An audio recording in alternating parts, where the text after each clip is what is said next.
Ay,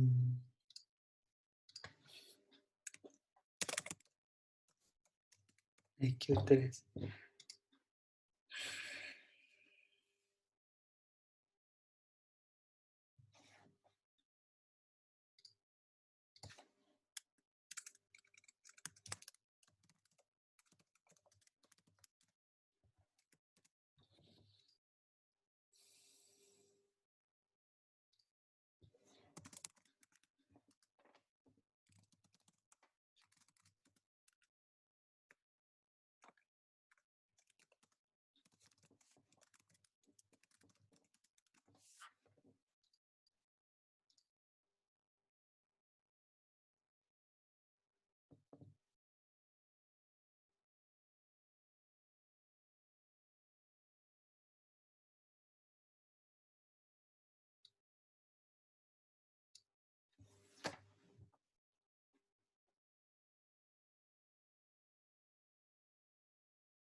Hola Jorge. Gracias, ¿cómo andás? Muy bien. Pulsar para hablar. Pulsar para hablar. Ok. Acá estamos, loco. ¿Cómo andás? Bien. Disfrutando de la cuarentena, entre comillas, ¿no? A esta altura. Sí. A ver cómo se disfruta. Genial. No, ya no aguanto más ya. Necesito que todo esto termine ya de una vez por todas. Creo que todos necesitamos, ¿no? No, ya se me está cayendo el pelo. Bueno, Paso a comentarte tú. un poco la entrevista. La idea es pasar un poco por varias partes de tu vida, ¿sí? Vamos a tocar el deporte, digamos, en 3 instancias. Una instancia, digamos, al principio va a ser mucho de la vocación, de la familia, de los orígenes, preguntamos mucho eso. Algunas conexiones, después un poco el deporte, ¿sí? Entiendo de que no es tan solo, no es que te guste el fútbol, sino que también te gustan otro tipo de deportes, que también está bueno de hablar. Nos interesa mucho el ámbito del deporte en sí, el global. Después vamos a un poco la familia de nuevo, el tema del concepto de la familia, lo tocamos porque es la base del torneo, hablamos mucho de la familia y lo que significa. Después te voy a pasar un poco el predio, a unas vivencias que has tenido cuando has ido, y después tengo un ping-pong rapidito de preguntas y respuestas, de más que nada de fútbol o de más que nada lo que le gusta a los muchachos.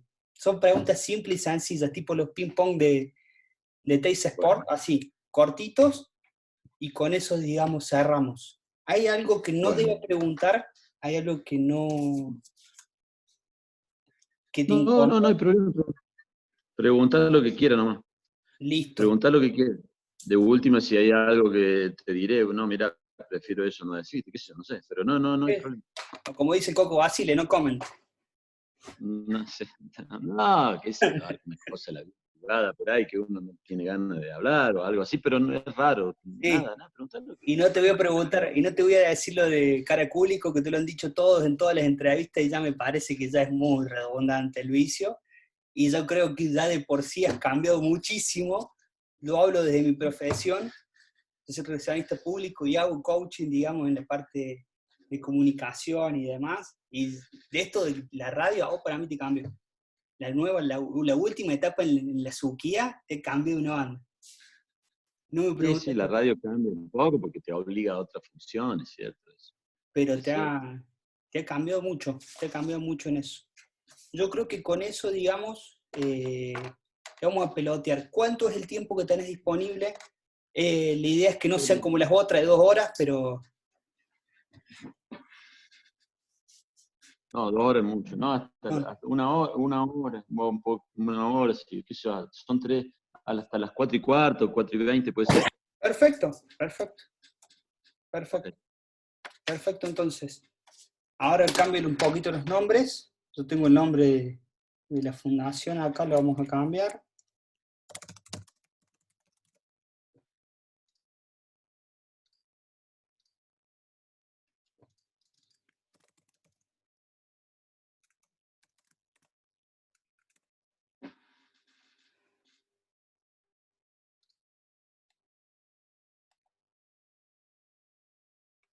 Vos me había dormido una siesta. Ahora está... Ahora, ¿qué continúas? ¿Tenés para la noche? Y Ya sí, recién. tengo todavía la noche. Así que ya me tengo que ir a Córdoba en un ratito. ¿A cuánto estás? 40 kilómetros. ¿En cuánto lo hacemos más o menos? ¿1 hora? ¿1 hora y pico? No, 35 minutos de acá al canal. Una bomba. Perfecto, entonces. Yo ya estoy, son y 22, largamos unos minutos antes, cero drama. Todavía el negrerío siempre está ahí. En vivo en Facebook.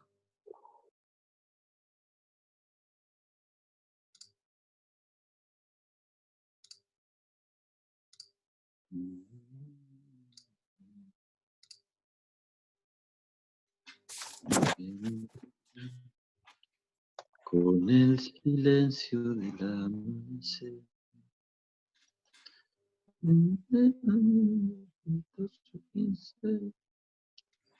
De amarillento el añil.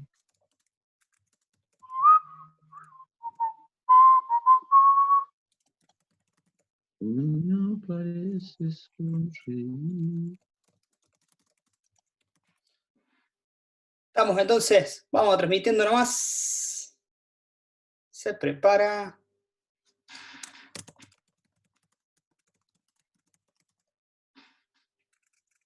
Salimos al aire.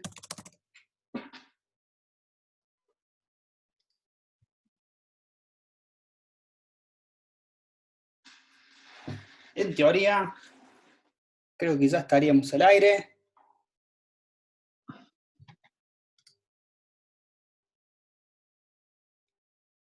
Esperamos 2 segundos.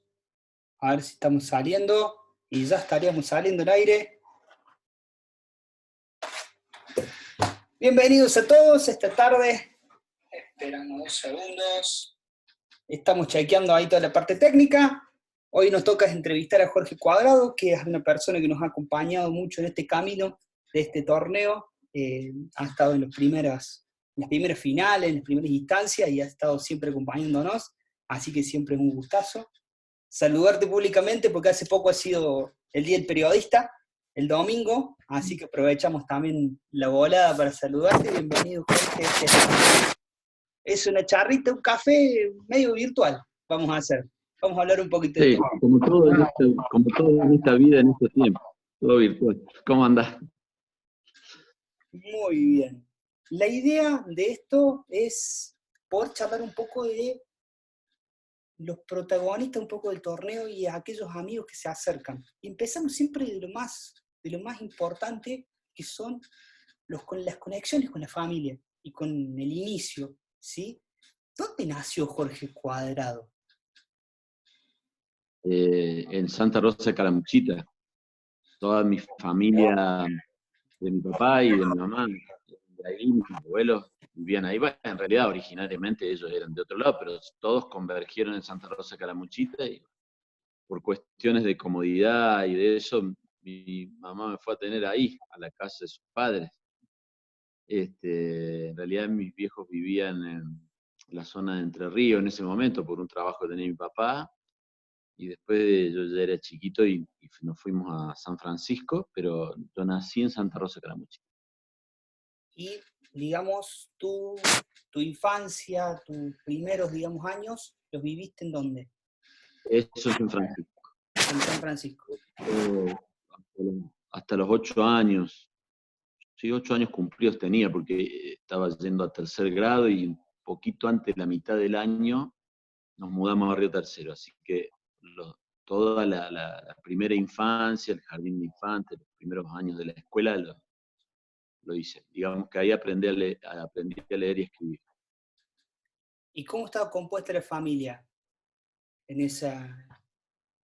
Hasta que nací yo por mi mamá y mi papá nomás. Después, ya una vez en San Francisco, nació mi hermano. Llevo un año y un par de meses, y ya mucho después en Río Tercero, 14 años después, nació mi hermana. Así que somos 3 los hermanos. 3 hermanos. Sí, mi hermano varón, que tiene casi mi edad, un año menos, y mi hermana mujer. Y Jorge, de ahí, desde ese lugar, en San Francisco, Río Tercero, ¿dónde empiezan a hacer la vocación de periodista?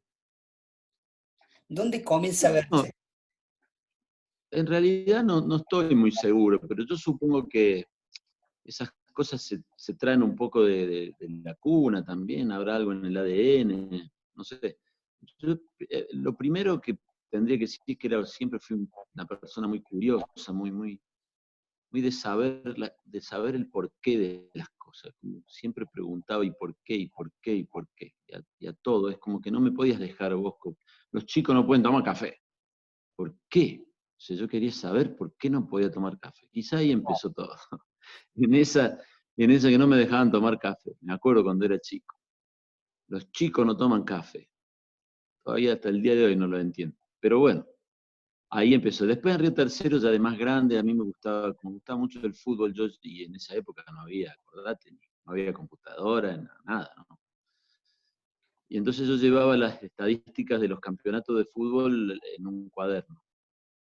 Y bueno, anotaba ahí quiénes hacían los goles, qué sé yo, me inventaba juegos con dados de distintos deportes y demás. Ya es como que me gustaba todo lo que es el deporte y la estadística deportiva. Y bueno, y en Río Tercero hacía eso y no me acuerdo, sinceramente no me acuerdo cómo fue que caí, quién, por intermedio de quién, o quién sabía que yo hacía esas cosas y me llevó a la radio de Río Tercero y yo empecé a hacerle las estadísticas para las transmisiones de fútbol de ahí de la Liga de Río Tercero, y ese fue mi primer trabajo periodístico, incluso remunerado, porque unos mangos me dieron. Yo tendría 14 años. Y bueno, ya ahí el bichito ya estaba. Después en un periódico de la región también escribía columnas y cosas, trabajaba en el periódico, porque mi viejo había sido socio en un momento. Bueno, ya ahí ya empecé a hacer distintas cosas después en Santa Rosa de Calamuchita, en un diario, ¿no? Semanario, de ahí, ya está, ya ahí ya me largué. Y durante esa adolescencia, de esa juventud, había otra cosa más dando vuelta. Sí. Nosotros ahora de tres cámaras, antes de empezar, calentabas la voz, como calentan algunos periodistas o cantantes, vos estabas calentando cantando. ¿Qué, qué? Sí, yo he hecho varias cosas. A mí me gustan muchas cosas, por eso termino siendo periodista. Hay una frase de mi amigo Roberto Bataglino que dice: no sé hacer nada. Si supiera hacer algo, no sería periodista. Los- Eso de que me gusta un poco de todo, finalmente también te termina diseñando, porque vos no terminás de hacer eh, espectacularmente bien algo en particular. Y yo he ido como dejando cosas, por ejemplo, de chico, porque mi papá me enseñó, jugaba al ajedrez. Y jugué a bastante buen nivel, llegué a jugar campeonatos argentinos y todo. Pero me aburría.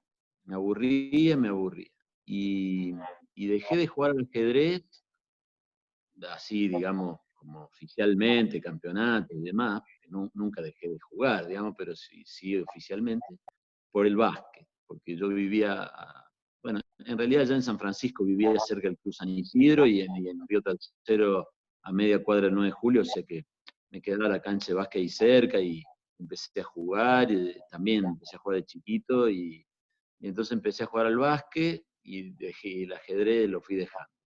Empecé a jugar al básquet. En realidad nunca paré de jugar al básquet, pero me dediqué más. Y un día también me aburrió como el básquet y me empezó a gustar la música, que es a lo que vos te referís. Yo tocaba la guitarra desde los 8 años y bueno, teníamos un dúo con un compañero ahí en Río Tercero. Y bueno, ahí ya el básquet lo fui abandonando y cantábamos en boliches, en bares, en pubs, en algún que otro club. Así que como que me han gustado muchas cosas. Después cuando yo terminé el secundario, yo ya tenía planificado irme a estudiar música a Buenos Aires. Incluso me voy a Buenos Aires a hablar con los profes que me iban a las academias en las que yo iba a ir, una de piano y otra de composición y demás. Y cuando vuelvo a Santa Rosa de Calamuchita, ya estábamos viviendo ahí, o mi familia estaba viviendo ahí. Cuando vuelvo en el bondi, llego a la terminal de ómnibus y me estaban esperando mi viejo y mi vieja, los dos, con la cédula de llamada del servicio militar. Así que ahí se me frustró eso, porque me fui a hacer servicio militar, estuve todo un año en Mendoza, y bueno, ya cuando volví ya me sentía como que iba a perder mucho tiempo, no sé, porque en algún lugar de mi cabeza tenía que la música podía hacer perder tiempo, no sé. Y bueno, y ya ahí era lo otro, era la música o el periodismo, bueno, ya me vine a Córdoba a estudiar ciencia de la información y ahí continué. O sea que, digamos, pudo ser artista y fue periodista. Y digamos, qué sé yo, no sé si hubiese podido hacer, qué sé yo, también hay que tener condiciones. Hay muchas cosas que aprendí medio tarde en la vida y por ahí me arrepiento un poquito, entre las cosas que, no sé si me arrepiento, que me hubiese gustado, es dedicarme con mayor énfasis a aprender las cosas que estaba haciendo. Por ahí yo creía que no sé, no es que creía, digamos, no tenía incorporado el esfuerzo, el sacrificio que hay que hacer para poder hacer bien algo que uno está haciendo. ¿Qué sé yo? Yo me acuerdo, por ejemplo, en Río Tercero, cuando yo jugaba al básquet, que nosotros salíamos los sábados a la noche al cine o a donde fuere, y pasamos por la cancha de básquet del Atlético, ponele, de donde sea. Y estaba el Marcelo Milanesio tirando al aro, sábado a la noche. Sábado a la noche. Claro, nosotros nos íbamos al cine y el tipo tiraba al aro. Entonces, más allá del talento que le legó la vida, la genética, el tipo se esforzó, trabajó. Y entonces terminó siendo el Marcelo Milanesio que es. Y yo no terminaba de darme cuenta de todo lo que había que estudiar, leer, aprender, saber, esforzarse, practicar, para llegar a ser bueno en lo que uno hacía. Creo que ese clic me vino medio tarde para mi gusto, me hubiese gustado que me viniera más temprano.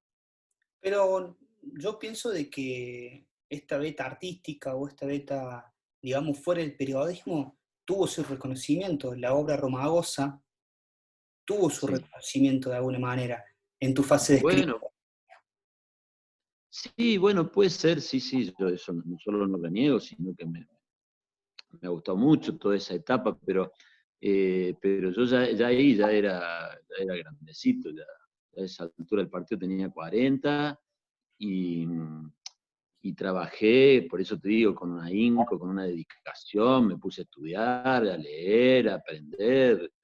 Estuve varios años antes de poder escribir una novela y terminarla y poder publicarla.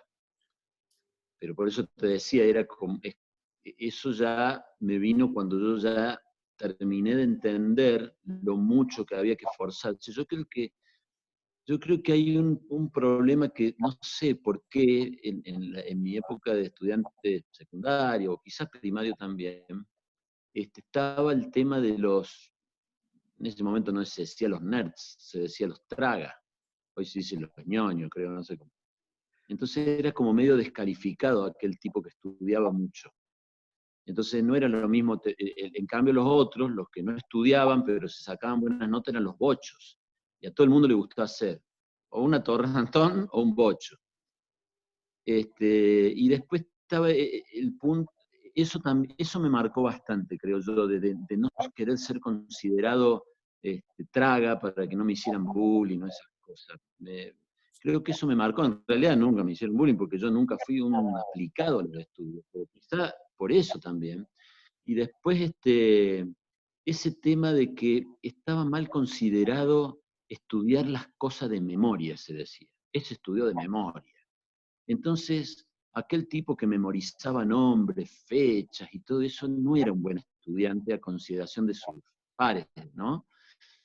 Y eso también fue fuerte en mí, porque yo hasta el día de hoy no me acuerdo la fecha de nada. Y es muy importante son muy importantes las fechas en la historia, por ejemplo, para poder relacionar por qué las cosas políticas tenían que ver con las cosas artísticas, porque ocurrían más o menos dentro de una fecha. Y a mí me costó una enormidad, y me cuesta todavía una enormidad ahora memorizar una fecha. Entonces todas esas cosas me fueron llevando para el lado como que el talento o la capacidad que uno tenía instalada ya con eso era suficiente. Y no solo no es suficiente, es apenas una partecita del enorme esfuerzo y sacrificio y transpiración que hay que poner para hacer bien las cosas en cualquier actividad. Dicen que el campeón no sale solo. El campeón, digamos, va con respecto a dos cosas hoy, después de mucho tiempo. Una, el éxito basado en el esfuerzo y en el trabajo, así como lo viste Milanese o lo has visto con millones en el fútbol. Y otra también el trabajo en equipo. Y te ha tocado tener muchos equipos, a trabajar en muchos equipos. Y te he visto estar con varios parteners y dentro de esos parteners me llama mucho la atención que has tenido uno durante toda tu vida. Y eso es jugar de memoria en tu vida profesional con Lalo. ¿Cómo es en ese día a día? Eso de cuántos años laburaste, porque creo que son 2 etapas que laburaste con él. Sí, pero el interregno entre las dos etapas fue muy cortito. No llegó a ser 3 años, 3 como mucho, no creo que llegaron a 3. Y bueno, yo empecé a trabajar con Lalo, a ver, conduciendo noticieros, conduciéndolos en el año 92, así que llevo 28 años conduciendo noticieros. Pero antes éramos cronistas, él era cronista a la mañana y yo era cronista a la tarde en Canal 10, o sea que más de 30 años. Y además él fue profe mío en la facultad, así que No, sumale también. Después en el interregno, porque él se fue al 12 en el 98, creo, por ahí. 98, 97, no me acuerdo exactamente. Y yo me fui en el 2001. Así que sí, prácticamente toda la vida profesional, juntos. Y ¿cómo se sienten? ahora tampoco fue una cosa como que buscada, ni deseada, ni hecha a propósito. Se dio, se fueron dando así las cosas, se fueron dando así, no hubo ninguna actitud, ningún esfuerzo puesto en esa línea. Así se dieron las cosas. Y bueno, qué es eso.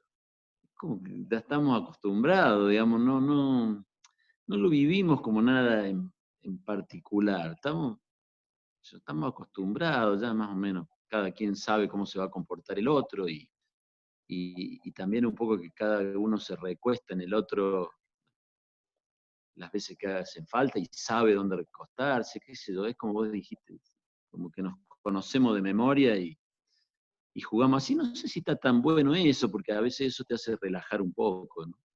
Pero, eh,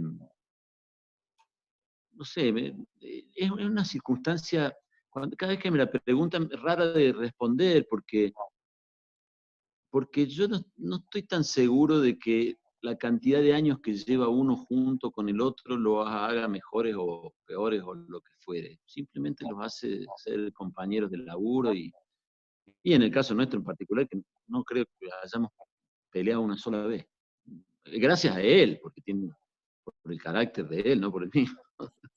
Pero, pero tuvimos, no sé, 30 años de relación. Creo que una sola vez tuvimos un diferendo un poquito más apasionado hace ya mucho tiempo en Canal 10, por una tontería. Pero después nos llevamos perfectamente bien siempre.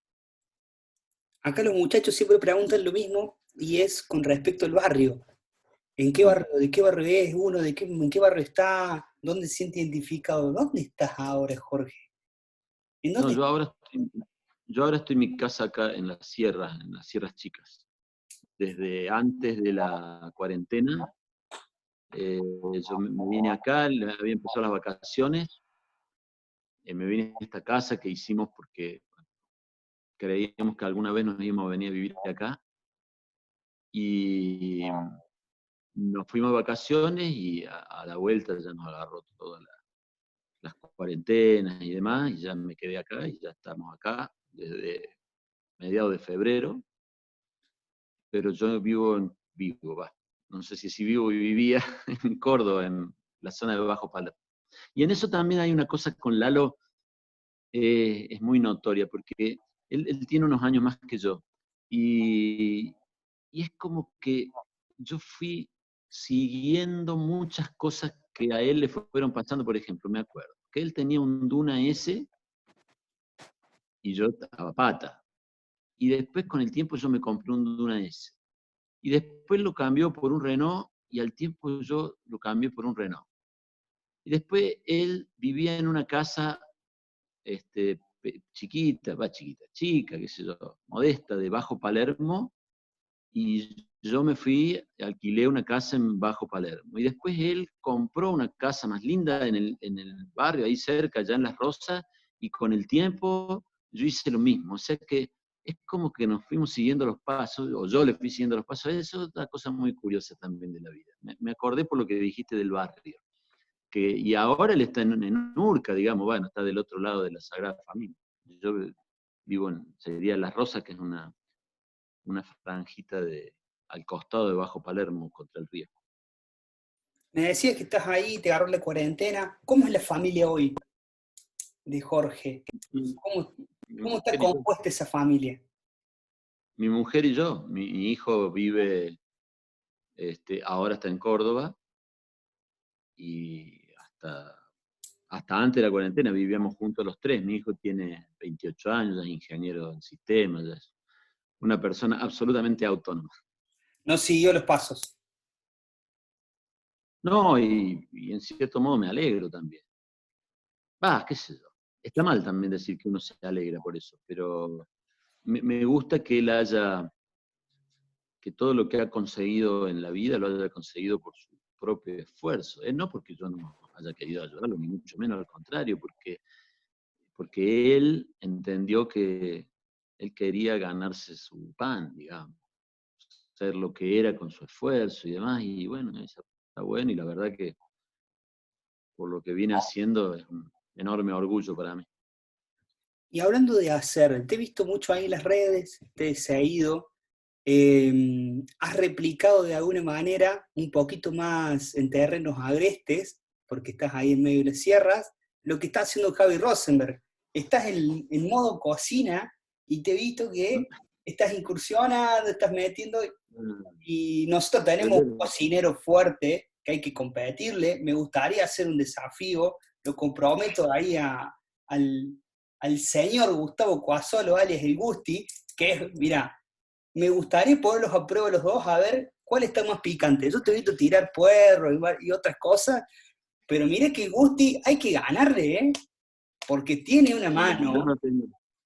No, Gustavo no sé, pero yo no tengo ningún afán profesional, ni mucho menos. No, no, no, no pretendo desafiar a nadie, ni quiero convertirme en un cocinero de no sé qué. No, es más, si Gustavo fue el que me pasó todas las recetas del locro que hice ahora para el 1 de mayo, era la primera vez en mi vida que hacía locro.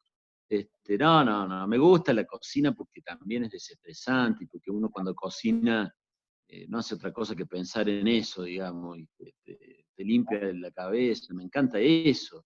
Y me gusta, la verdad, cómo quedan es como, también me gusta mucho la huerta, y no es lo mismo comerte un tomate comprado en la verdulería que comerte un tomate que vos lo conocés desde semilla, y la regaste y la cuidaste y viste crecer la planta y el plantín, y la cubriste del frío y de las heladas, y después trasladaste el plantín al suelo y la planta fue creciendo y la pusiste en una varilla, en un tutor para que no se caiga, y después empezó la flor y la florcita y después salió la fruta y terminó siendo un tomate.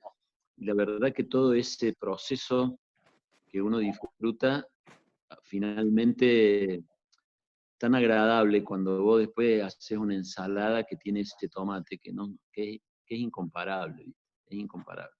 En cierta forma también es como ver crecer a tu hijo. Y eso es lo que me gusta, digamos, de la huerta, la cocina, que cuando vos haces un plato y te llevó un tiempo y laburaste mucho y lo pones sobre la mesa y a otro le agrada eso que vos hiciste y dice, uy, qué rico que está, yo puedo ser la persona más feliz del mundo solo con esa frase. Encajarías muy bien los tercer tiempos nuestros, porque hay mucho fútbol, yo entiendo que los muchachos son mucho de la técnica y todo, vamos a hablar un ratito de fútbol, pero el tercer tiempo es fundamental, la música es algo fundamental para nosotros, pero la comida, hay muchos cocineros, hay el Santos más 40 nos está diciendo que hay muy buenos cocineros y me gustaría ese desafío. Vuelvo de nuevo a alguna masterclass ahí con el Gusti para que nos muestre estos platos raros que nosotros por ahí no los conocemos y está bueno que nos instruyan esto de la huerta, cómo se haría. Es algo que nos puede dar un toque más gourmet de lo que venimos. Te lo tiro ahí como para que lo veas después con el Gusti. De, Bueno, de no, todo, igual, de sí. todo lo que he visto de tu carrera, hay algo que me quiebra la cabeza y creo que más uno de los muchachos también. Has pasado de distintas etapas, distintas partes, pero creo que la más emocional de todas, y tiene un poco de conexión un poco con tu historia y con tu edad, por una cuestión de la clase, es cuando te vimos yendo hacia Malvinas. Creo que eso debe ser desde el lado de espectador es muy fuerte vivirlo. Quisiera que me cuentes cómo es vivirlo del otro lado, del estar ahí, en ese lugar tan importante para nuestra historia. Mira, como casi todo lo que yo hago, en general lo hago sin expectativas. O sea, yo no me pongo antes de hacer las cosas una expectativa de decir, espero que me pase tal cosa, espero sentir tal otra, espero ganar no sé qué, espero perder no sé cuánto. Yo hago las cosas porque me gusta hacerlo. Entonces, por ejemplo, cuando fui a la Antártida, y yo, nada, tengo ganas de ir a la Antártida, tengo ganas de conocer a la Antártida, nada más. ¿Qué espero que me pase? No sé, no espero nada. Espero ir a la Antártida y sorprenderme. Me gusta sorprenderme con las cosas. Yo soy de los que, viste que hay veces que alguien te pregunta, ¿y qué querés que te regale? No sé, regálame lo que quieras, porque yo prefiero sorprenderme con algo que no me gusta del todo que pedirte algo que me gusta. Porque la sorpresa en sí ya es un valor muy importante en mi modo de vivir, en mi modo de ver las cosas. Entonces con Malvinas me pasó lo mismo. Ahora, hay un agregado, es decir, yo no me había dado cuenta porque cuando yo viví Malvinas, yo todavía no había hecho el servicio militar, con lo cual en el momento que ocurre la guerra de Malvinas, las posibilidades mías de haber ido a combatir eran cero, porque fue la clase 62, y sobre todo la 63. Pero con el paso del tiempo, yo soy clase 65. O sea, mirándola en retrospectiva, por muy poquito yo no fui a Malvinas, y, y muchos conocidos míos sí fueron, ¿no? Y algunos no volvieron, o algunos volvieron mal. Y, o sea que soy de la generación de Malvinas.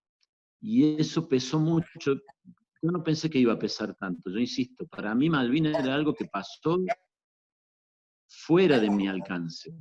Fuera de mi alcance. Yo apenas era un estudiante secundario que salió a la calle a festejar, como muchos. Me acuerdo que mi mamá me decía, no, no hay que festejar, las guerras nunca son buenas. Pero cuando llegué a Malvinas, se me acercó todo de golpe, se me vino todo encima. se me vino todo encima. Todos los recuerdos, todas las cercanías. Y la verdad que la sensación es una sensación rara, porque es una sensación muy, muy profunda y si se quiere dolorosa, pero a la vez de cierta sensación de una melancolía agradable, digamos, no sé por qué se da, como que la tristeza o el dolor que te daba eso te venía a auxiliar. Y fueron momentos, creo que habré estado 3 días, creo, 3 días en total. Y fueron, la verdad, que momentos muy, muy, muy intensos, muy intensos. Sí. Quizá en mi oficio de lo más intenso que me ha pasado. El momento de ir a Darwin, al cementerio, y estar en una soledad inabarcable, casi interminable. ¿Viste? Yo me acuerdo que me llegó un día al cementerio, el cementerio de Darwin, donde están los soldados argentinos, está en el medio de la nada. O sea, vos no tenés que, vos no tenés que pasar para ir pasar por el cementerio tenés que ir al cementerio. O sea, la ruta va a otro lado, pues va a Darwin casualmente, y, y la, para ir al cementerio tenés que bajarte, ir hacia otro lado con el auto, llegar a una tranquera, bajarte, ir a pie, y vos llegás ahí al medio de la nada, donde está el cementerio, que salvo que sea un argentino que quiere visitar eso, o algún turista que va a visitar eso, nadie va, ¿no? Y sin embargo está perfectamente cuidado, prolijo, todo por la organización que se encarga de hacerlo. Y esa sensación de desamparo y de soledad, la verdad que fue muy fuerte. Te tomo esta frase de tu mamá, que digamos, ninguna guerra es para festejar. Mm. Y la cambio por esto de que ningún partido de fútbol es la muerte, ni ningún partido es tan importante como ser más importante que la vida, que el disfrutar, de que entender que esto es un deporte.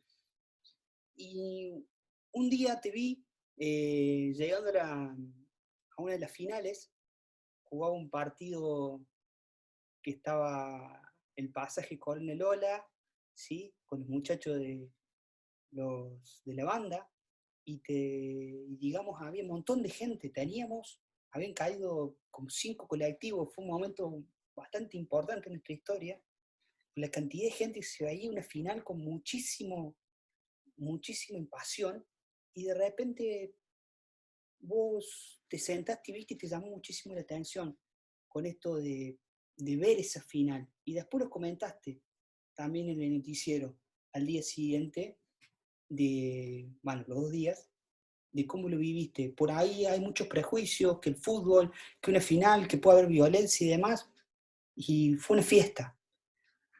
Quiero que me cuentes, yo te vi desde ese lado, digamos, como que vi que te fuiste, te llamó muchísimo la atención. ¿Cómo lo viviste vos? Lo dijiste un poco de noticiero, de que te llamó muchísimo la atención. No, bueno, pero a ver, quizás desde el prejuicio me llamó la atención, porque vos pensás que rivales de un barrio y demás, si los profesionales se agarran una trompada en una cancha, entonces los rivales de un barrio peor. Pero eso es un prejuicio nada más, un prejuicio con el que cargamos mucho. Entonces, en ese momento a mí me sorprendió la amabilidad, esa gestualidad amable que tuvieron todos el uno con el otro. Y creo que incluso hubo un penal sobre el final que podría haber cambiado la historia. Y nadie lo protestó, digamos, nadie estuvo festejando ni acordando al árbitro. O sea, eso me pareció tremendamente bueno.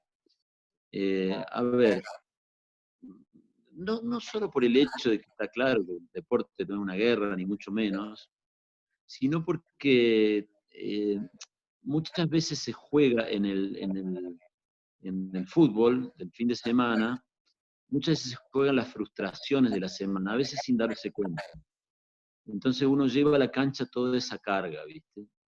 Y a veces cuando encima te va mal en la cancha, es como que, bueno, por ahí explotás porque ya viniste mal la semana y encima te va mal en el partido. Y es mucho más fácil para un ser humano echarle la culpa a otro que hacernos cargo de nuestros propios errores. Entonces por eso le caemos al árbitro o a la organización, a esto, al otro, de más allá. Entonces haber visto una cosa totalmente diferente me llenó de satisfacción, será, de satisfacción, pero yo admito que una satisfacción prejuiciosa, digamos, que eso debería ser lo normal y que tiene que ser normal y aceptarlo como la normalidad, la buena normalidad. La buena noticia. Te vi hace poco, y es el video que está dando vueltas, con respecto a esta normalidad, no normalidad, esta normalidad acotada, este aislamiento y demás formas. Te vi que le hiciste una carta abierta al presidente. El que no lo vio, por ahí, le recomiendo que lo vea porque representa el sentido por ahí de muchos que estamos medios cansados de este momento. Me encantaría a los muchachos dentro de poco verlos jugar con todas las medidas de seguridad, que es lo que el anhelo que tiene el predio, toda la gente en el SQ3 está esperando volver y se nos hace medio difícil, pero ahí estamos. Lo importante son los muchachos y la salud de todos. ¿Cuáles fueron las repercusiones que tuvo eso que dijiste, digamos, Olu?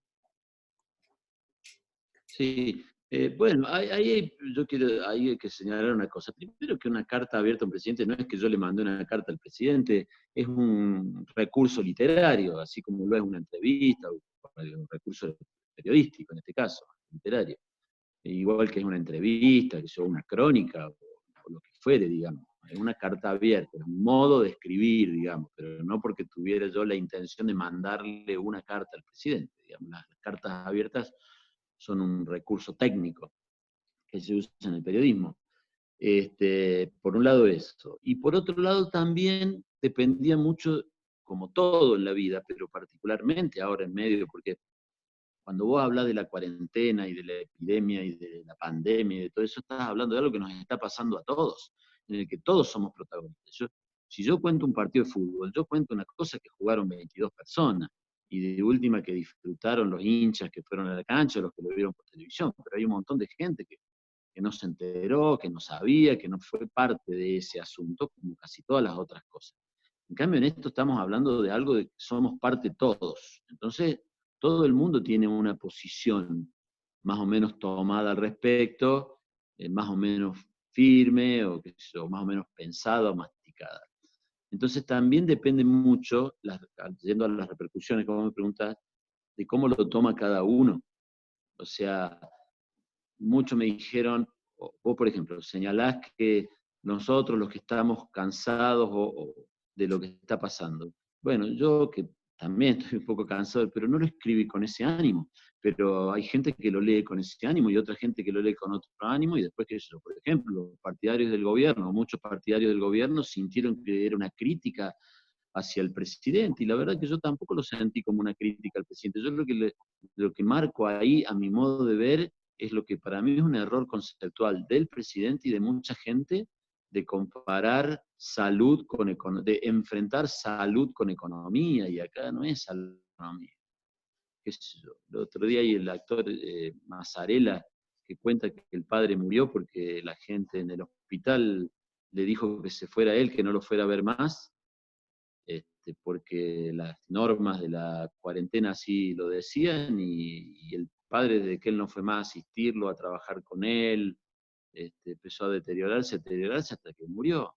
Entonces acá no es una cuestión de enfrentar la salud con la economía. Acá hacer una cuarentena para responder a un virus genera otro montón de problemas enormes en la sociedad, enormes, de angustias, de depresiones que también repercuten en la salud, genera más pobreza que también repercute en la salud, etcétera, etcétera. Y lo que yo pretendía era eso, es decir, que nos hiciéramos cargo de que lo que nosotros llamábamos soluciones, por un lado, se pueden convertir en problemas por otro.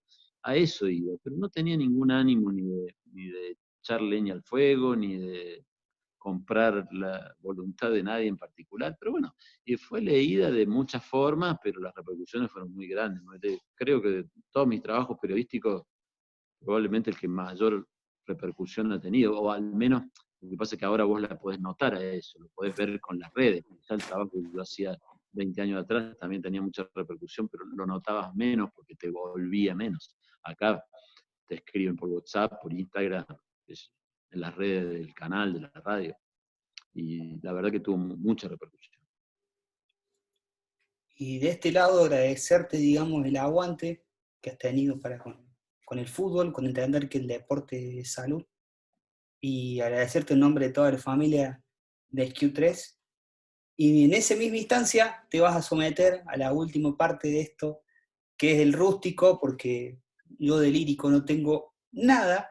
Yo soy de los turús que si juega de 4 y si viene la pelota hay que revolearla, porque Sí. así aprendí que lo importante es que el peligro esté fuera del área.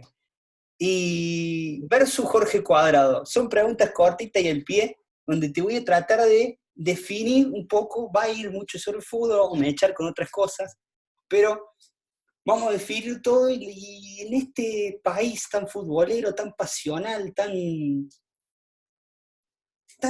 marcado en la historia del fútbol, hay algo que nos define desde lo más íntimo, que es ¿de qué bando estás? ¿De Menotti o del doctor Carlos Salvador Vilardo?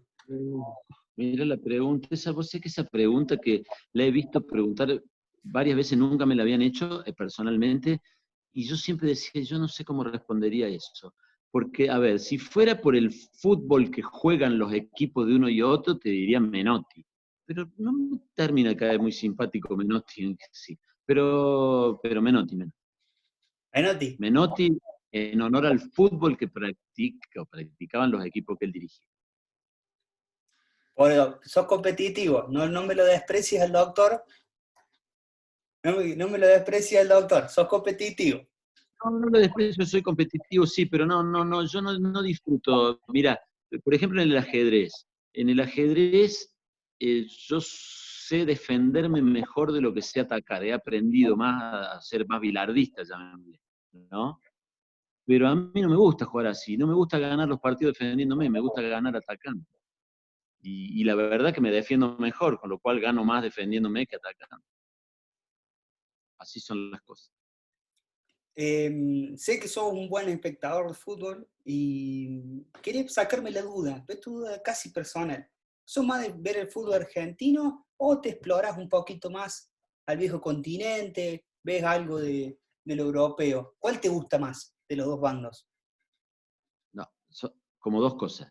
Yo veo más fútbol argentino porque soy un enamorado del Grande T, entonces como juego al Grande T, me veo todos los partidos, todos, absolutamente todos. Patronato de Paraná contra el Dos Civil, lo veo. Lo veo y como juego al Grande T, exploro a ver qué tipo anda bien, qué mal, y en eso todos los que jugamos al Grande T solemos adelantarnos bastante a los criterios que después empiezan a tener, porque nosotros vemos un jugador que hizo un gol el 8 de Aldo, por ejemplo, Gino, de Aldo Civi de Mar del Plata. Nosotros lo empezamos a ver porque hizo un gol y este Gino, y al otro 7 hizo otro gol, che, sumó 16 puntos, el gol de volante de visitante. Entonces ya empezamos a ver Gino, y mira, una vez nos contó el Daniel Basterra, que el periodista de LB3, de Cadena 3, dice, les agradezco muchachos formar parte de este grupo de Grande T, porque gracias a eso voy viendo mucho antes que el resto de mis colegas a un montón de jugadores que no teníamos en cuenta. Así que yo veo fútbol argentino por eso, pero veo también el extranjero y me gusta más ver jugar el fútbol. El fútbol inglés es el más lindo, pero ahí tengo menos pasión porque a mí me gusta ser hincha de un equipo, ¿no? No me gusta ver partidos amistosos, llamémosle así, salvo que sean un partidazo, que se lo juegan, no sé, Liverpool contra el Manchester City, bueno.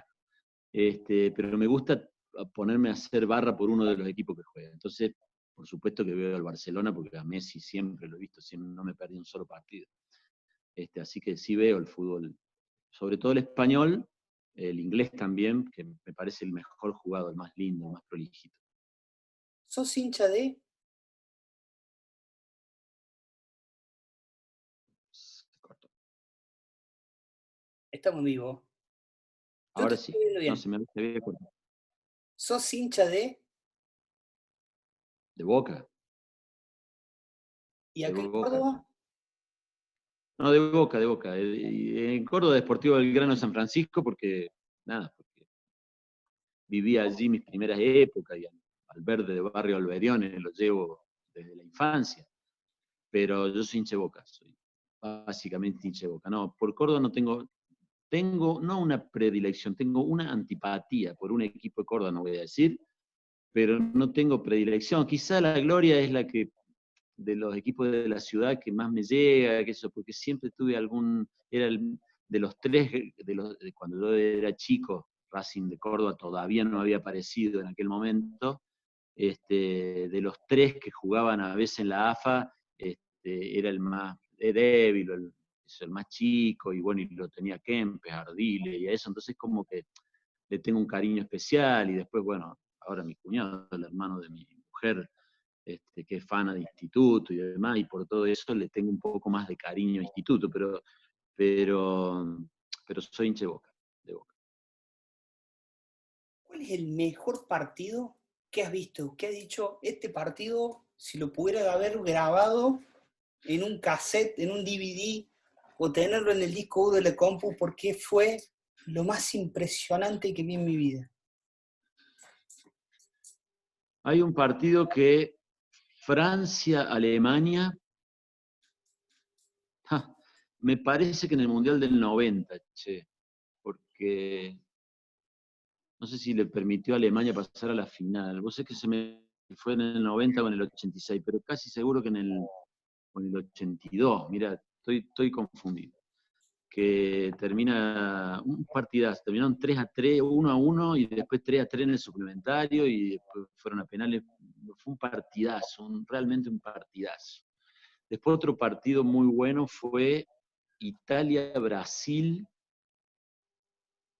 en el Mundial, que Argentina jugó Maradona por primera vez en el 82 en España, que ganó Italia 3-2 con 3 goles de Pablo Rossi. Fue un partido muy bueno, de los que me acuerde, pero te repito, como yo soy un apasionado del fútbol, a mí los partidos me gustan más por la intensidad de lo que siento que por si el fútbol es bien jugado o no. Qué sé yo, los partidos que me acuerdo son los más emotivos, y por supuesto todo tiene que ver con Boca o con la selección argentina, pero particularmente con Boca. Me acuerdo más de esas cosas. Me acuerdo el gol que más he gritado en mi vida fue el gol que le hizo Tevez, el que hizo la gallinita, que lo echó Baldassi, cuando la semifinal de la Copa Libertadores le ganamos por penal en la cancha de River con un público local nomás. Ese gol, el Tevez, que era el 1-1, y con ese gol pasábamos ya, después lo que pasa es que River no hizo otro, en Asuti. Ese gol fue el que más grité. Y el segundo que más grité fue Diego Maradona a Grecia en el Mundial de Estados Unidos en el 94. Que fue a gritárselo a la cámara con un desahogo de todo lo que había vivido. Bueno, ese gol también lo grité enorme. Te pongo en una situación como hincha de Boca y hagamos de cuenta que fuiste jugador y estás en uno de los vestuarios más complicados de todos, que es el vestuario dividido entre Riquelme y Martín. ¿En qué bando te hubieras quedado? Como de costumbre, la dualidad mía. Probablemente yo hubiese estado del lado de Martín, pero Riquelme, qué pedazo de jugador, Dios mío. El jugador que yo más he disfrutado ver en una cancha. Juan Román Riquelme. No digo el mejor, para mí el mejor es Messi, pero el que yo más he disfrutado de Riquelme. Así que es medio dual mi respuesta. Es probable que yo hubiese estado del lado de Martín. Y ahora no te voy a hacer la pregunta, digamos, elegí, sino te voy a preguntar, ¿es justo comparar Maradona con Messi? No es que sea injusto, pero no tiene mucho sentido, porque es muy difícil comparar épocas diferentes. Es como si yo te dijera, a ver, no sé, vamos a poner un auto lindo de ahora, no sé, el Honda Civic, por decir. ¿Es mejor el Honda Civic o el Ford Falcon? ¿Qué sé yo? El Ford Falcon fue un autazo de su época, ¿viste? Es muy difícil comparar. El fútbol evoluciona mucho, o sea, a la velocidad a la que juega Messi hoy, Maradona no podría jugar. La tremenda velocidad que se aplica hoy en la cancha, los marcadores, tenés que pasar 3 veces a un marcador y te va a marcar de nuevo. En aquella época lo gambeteaba una vez y listo, ya no te corría más, te corría una vez y media. Dice, los jugadores que ahora corren 10 kilómetros por partido promedio, corrían 5. Entonces no es lo mismo, no es el mismo fútbol. Entonces no se puede comparar. Me parece que es incorrecto más que injusto compararlo. No se puede llegar a una conclusión. Los dos fueron tremendos jugadores, y después a cada quien le gusta uno por una cosa, por otra, que el otro es muy hablador, que el otro es muy pecho frío, que esto, bueno, ya esa parte forma parte del folclore de la discusión. Pero Maradona fue a ver, tengo la enorme fortuna de haberlo visto a los dos en la cancha y por televisión lo vi casi todos los partidos, al Diego menos porque no había tanta tele en aquella época para ver. Y a Messi casi todos los partidos. Y son dos tremendos jugadores de fútbol, que hacen cosas mágicas.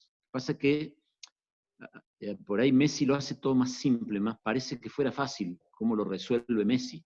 Entonces no es tan elegante probablemente el juego de Messi como era el de Maradona. Pero no, yo no podría decir, en una discusión así en el bar, te digo que es Messi mejor, pero si me lo preguntás en serio y si tengo que ponerme serio, te diría que yo no puedo decir que uno era mejor que otro. Y ahora te voy a hacer otra comparación y quiero que te vistas de verde y sos solo verde, sos solo deportivo y con la mayor racionalidad posible elijas entre quién es más grande dentro de estos dos directores técnicos que para mí son los dos más importantes, hasta te digo polémico de decirlo, de la historia moderna del fútbol argentino, Sí. Carlos Bianchi o Marcelo Gallardo. ¿El muñeco o el rey? Carlos Bianchi. Carlos Bianchi. Muy buen técnico Gallardo, gran técnico, gran técnico. No, pero Bianchi. Bianchi lo supera a todos. Para mí, el mejor técnico de la historia argentina. Bianchi en su apogeo, tipo de una lucidez mental, de cómo aprovechar recursos escasos, ¿no? Bianchi por muchas razones. A Bianchi le tiraba, o sea, había que tirarle con los jugadores que le tiraban a Bianchi, ¿viste? Los Basualdo, los Cañas, eran jugadores que eran de medio pelo, ¿viste? Para mí no, pero y Bianchi demostró que no era traverso. O sea, jugadores que, como vos decís, rústicos, ¿viste? Y Bianchi te lo hacía andar, ¿no? Bianchi sin duda. A ver, no digo que Gallardo es malo, al contrario, un gran técnico, probablemente el mejor de la actualidad, pero, y además por todo lo que ha ganado Bianchi, ganó todo y con equipos diferentes, lo ganó todo con Boca y lo ganó todo con Vélez Sarsfield. Vélez Sarsfield, antes de Bianchi, los jugadores de Vélez, qué sé yo, no sé cuál de todos tenía un poquito de fama.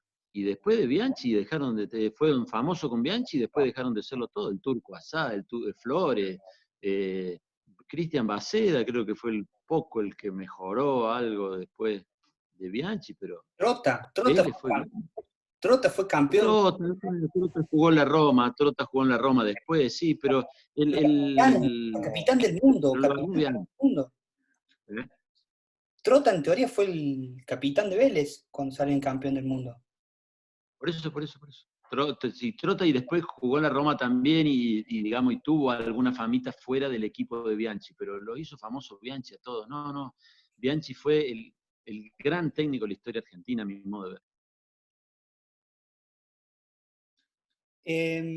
Quiero que me cuentes más de este lado, por ahí es difícil que lo miren al fútbol amateur, como en SQ, como en otros lugares, y comparando esto de que ves el profesionalismo y con obviamente las distancias de la preparación y de la dedicación exclusiva y no los laburantes que tenemos que van el sábado y meten el pecho, pero ¿cómo ves esta calidad futbolística en el fútbol amateur? ¿Los has visto en SQ? Séme sincero, durito y el pie, me la banco. Es que no, lo que pasa es que yo, a ver, no he visto lo suficiente fútbol amateur como para juzgarlo, ¿viste? Yo creo que la Argentina tiene un problema en el fútbol desde que son chiquitos y lo llevan y lo arrastran al fútbol amateur y después ya para limar ese defecto en el profesionalismo es muy difícil. Por eso los que van a Europa y aprenden en Europa, recién ahí terminan siendo jugadores completos. Eh, Desde chico nos ponen en la cabeza que gambetear a alguien es ser bueno y dar un buen pase no es ser bueno. Entonces, un tipo que agarra la pelota y simplemente da un buen pase, seguro al pie del compañero. Qué sé yo, no es que sea despreciable, pero no le da mucho. No dice, oh, qué bueno el pase que le dio. Dio un pase. Ahora, gambetea a un tipo en la mitad de la cancha, volviéndose para su arco, gambeta que no sirve para nada, y, oh, mirá qué bueno que ese tipo, ¿viste? Le mete un caño, un tipo le mete un caño a otro no sé, la mitad de la cancha, un caño intrascendente, y, oh, qué maravilla de jugador. Y después la pierde, ¿viste? Gambetea tres y patea al arco cuando debió haber dado un pase, o da un pase mal, qué sé yo, y nos quedamos con un gran jugador porque gambeteó a los tres. No que no es bueno porque dio el pase mal o pateó mal al arco. Y eso es un error que arrastramos desde chico. Vos hablabas hace un ratito, mencionaste lo del equipo. El fútbol es un juego colectivo. Y nosotros lo aprendemos a jugar individualmente, no colectivamente. Lo aprendemos a jugar individualmente. Aprendemos a que somos buenos y brillamos individualmente. Se nota mucho en el fútbol, en general. No te digo el amateur en particular porque, insisto, que yo no lo veo mucho como para ya opinar tan certeramente, pero lo poco que veo. Entonces, como que después van al profesionalismo. Hay un chico ahora en Belgrano que la está rompiendo, Luján puede ser, ¿no?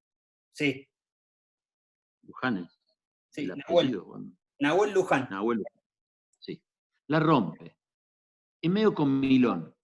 Y el otro día escucho una entrevista que le pregunta y dice, bueno, sí, todos mis compañeros me dicen que yo soy comilón, pero bueno, yo soy delantero, también quiero hacer mi gol. No, no. Y si seguís pensando así, vas a tener problemas. El equipo tiene que hacer el gol. Y si lo haces vos, bárbaro, y si no lo haces vos, lo hace otro. Pero está todo planteado tan individual que si no hace gol, vale $2 millones menos. Entonces quiere hacer un gol para que lo vendan mejor o para negociar mejor el sueldo.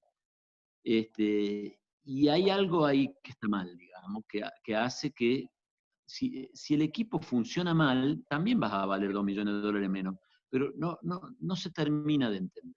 Y en los chiquitos también, los profes, cuando hay alguien que gambetea, marea, decíamos cuando yo era chico, marea mucho, gambetea mucho, ese es bueno, ¿viste? Y lo promueven.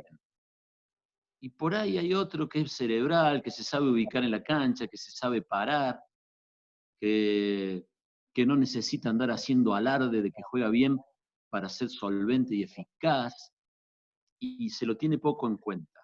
Y los profes de inferiores lo tienen poco en cuenta. Y después esos chicos no llegan, ¿viste? Y no se trabaja mucho el colectivismo deportivo. El Esa caso, es la parte que, esa es la parte que no me gusta, llamémosla así, que él debe, porque el jugador argentino es muy habilidoso, muy ocurrente, muy talentoso, muy inteligente, pero le falta la idea de conjunto para terminar de redondear. Argentina, si entendiera eso, podría ser la gran superpotencia del fútbol del mundo. es el caso de Chicho Igual que Serna. Brasil. Es el caso de Chicho Serna. Chicho Serna, digamos, se lo tenía, estaba en un equipazo, un juego colectivo muy grande, y se me viene a la mente porque el tipo creo que debe tener de 100 pases errado uno. Era muy correcto a la hora de dar pases, muy correcto. Y eso también lo hacía muy valioso, pero Y no era pero un tanto para la 5, tribuna. pero para un 5, a ver, perdón, para no poner solamente a los jugadores rotulados como rústicos, digamos, ¿no?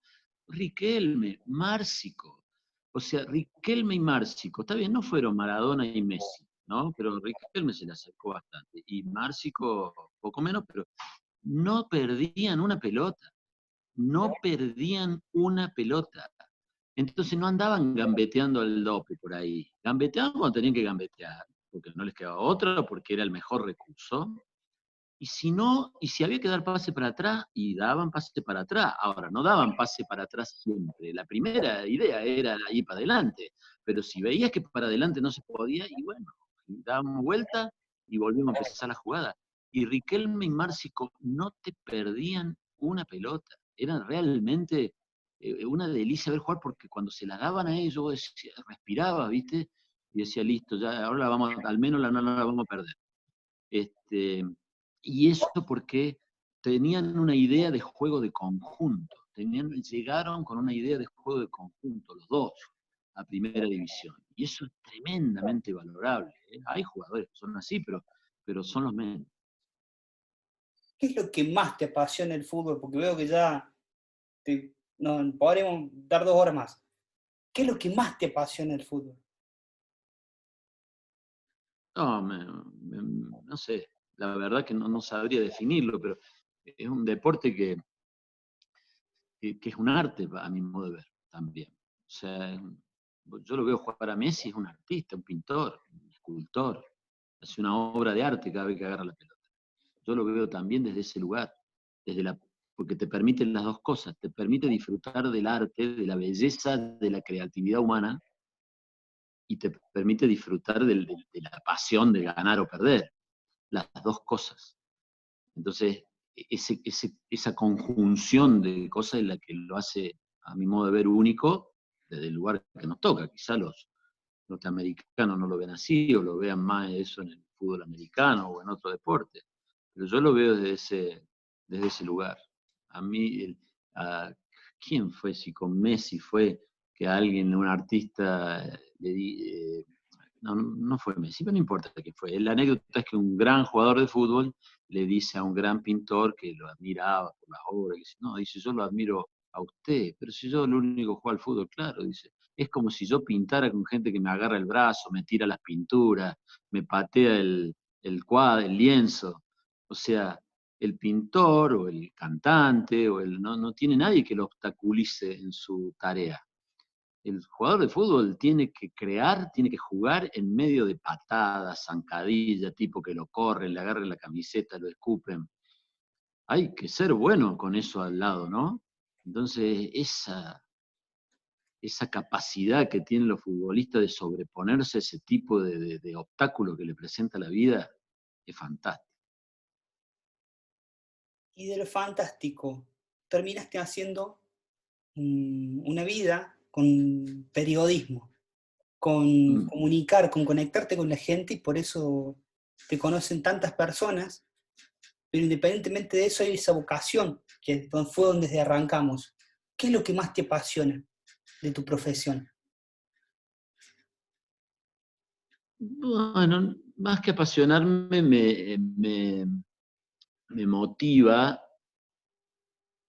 me desafía que estás todo el tiempo viendo situaciones distintas a otras, encontrando cosas nuevas de la vida. El periodismo es un buceador de noticias, y la noticia conlleva siempre una novedad, algo que no había ocurrido. Entonces, si bien después de tantos años hay cosas que se repiten, no son rutinarias y demás, cada una, bueno, casi todas, o buena parte al menos, de las noticias que uno relata o analiza o comenta, hay un elemento novedoso, hay un elemento distintivo, hay un elemento que ocurrió ahí y en ningún otro lado.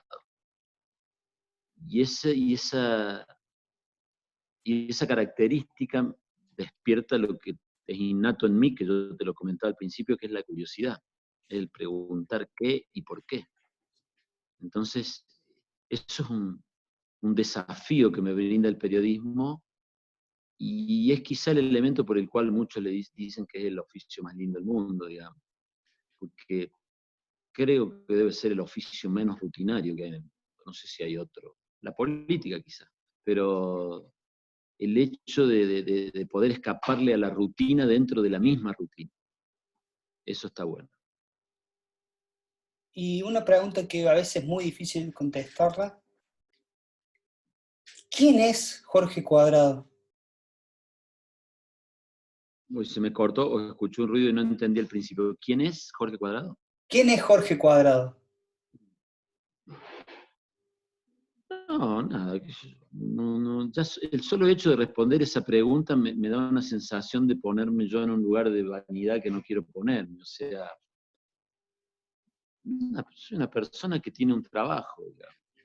El trabajo es dar noticias. Nunca me he sentido ni más ni menos que eso. Por supuesto que tengo que aceptar la responsabilidad, llamémosle pública o social, que tiene mi laburo, pero yo no lo he vivido más que como un trabajo al que hay que aplicarle responsabilidad, seriedad, conocimiento, estudio, trabajo, esfuerzo. Nunca lo he visto más que como eso. O sea, con lo cual, nada, soy una persona que ha pretendido o pretende de la vida encontrar los espacios de felicidad, sin dañar a otro, haciendo las cosas que corresponden, cumpliendo las normas de la vida, cumpliendo las leyes de la sociedad en la que le toca vivir, respetando al otro en sus ideas, en su manera de ver el mundo. Bueno, qué sé yo, lo que le corresponde a cualquier persona hacer en el transcurso de los años que pasa en el mundo. Llega esta parte de la nota donde nosotros agarramos y te definimos a vos en base a todo lo que fuimos escuchando y me toca decir que sos el chico de San Francisco, ese notero, ese estadista del fútbol, apasionado, que hasta el día de hoy lo sos, que llegó a jugar en primera, pero por ahí no llegó del lado del fútbol, pero jugó en primera. Y que es, gracias a Dios, por una cuestión de que Mauricio Coco lo tiene que seguir teniendo ese trabajo de ser hasta el día de hoy el estadista más grande de Córdoba, te dedicaste a conducir un noticiero y sos un amigo de esta familia que es Esquio 3. Y esa es la manera que tenemos de definir, en base a toda esta nota, agradecerte, como dice Su Majestad Carlos I, de corazón a corazón, el espacio, el tiempo, el habernos abierto la puerta de tu casa para charlar de un poco de la vida y un poco de fútbol, que al fin y al cabo para nosotros es mucho de lo mismo. El fútbol y la vida están tan íntimamente conectados. Te agradecemos el espacio, el tiempo y todo, y ahora tenés el momento para mandarle un saludo a todos los muchachos que están escuchando la nota, que te siguen el noticiero, algunos te escuchan a la mañana en la Suquía, algunos se despiertan más temprano, no soy el caso, y te ven por ahí en Arriba Córdoba, en algún otro programa, dando vueltas, o en las redes sociales viéndote una receta. Dejarles un mensaje a los muchachos, a estos jugadores amateurs, como les digo yo, que te están viendo. Bueno, está bien, me gustó la definición porque en cierto modo yo también me siento así.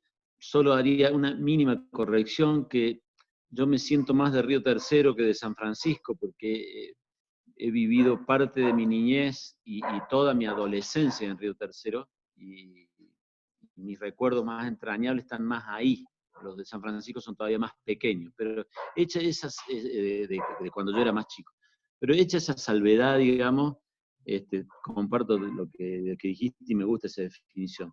No soy mucho de dar consejos, no me gusta. No me gusta porque me ubica en una posición de... El que da consejos da la impresión que está en un escalón diferente al resto, y yo no estoy en ningún escalón diferente a nadie. Ahora, sí puedo decir, y si sirve a modo de consejo vale, respecto de esto del fútbol y la vida, que a mí el fútbol me sirvió para aprender muchas cosas de la vida. Para analizar el fútbol para mí es analizar también la vida. Yo veo un equipo de fútbol como una sociedad, y cómo se mueven, y los que defienden, y los que atacan, y los del medio, y los que tiran del mismo carro, y los que tiran para atrás, los que van remando para el otro lado, y los que se pelean entre ellos, y los que pelean al contrario, y los que desafían a la autoridad, y los que no lo desafían. Y la justicia deportiva hay mucho de la vida, hay muchísimo de la vida puesta en el fútbol. Y yo he aprendido, mirando fútbol, he aprendido mucho de esto de vivir. El hecho central es que uno es un individuo y que todos nos tenemos que respetar en nuestra individualidad, y que tenemos que aceptar que el otro sea distinto de nosotros, aceptar, respetarlo, darle su espacio y su lugar, pero que hay también un lugar que es lo colectivo, y también tiene obligaciones colectivas una persona, y en este caso un jugador de fútbol. No sé, se me ocurre eso, pero no a modo de consejo, sino a modo de contarles mi propia experiencia.